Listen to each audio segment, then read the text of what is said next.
What's going on, everybody? Ray Hurto of HRV Homes. We're over here at our Polish Triangle 2 project. It's Polish Triangle 2 because we actually did the house next door last year. Right now the house has been gutted, and we're going to show you everything that we're looking to do with the house.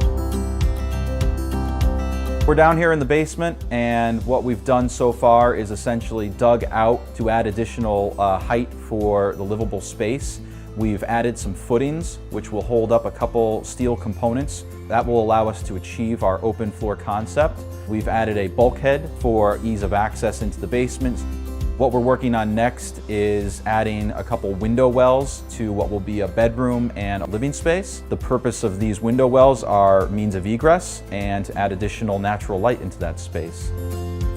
So we're standing here on the main level of Unit 1, which will be a 3-bed, 3-bath duplex. The other living space will actually be that basement area we were talking about earlier. We'll have an open concept kitchen, living, dining area with a fireplace. Moving up to Unit 2, that's a 2-bed, 2-bath unit, very similar layout as to the main level of Unit 1. The third floor unit will be quite interesting because we're actually taking the half-story structure that's there right now, completely removing it, and essentially just creating a duplicate of the second floor unit, with the entrance being on the second floor. So you have a nice open staircase up into your unit.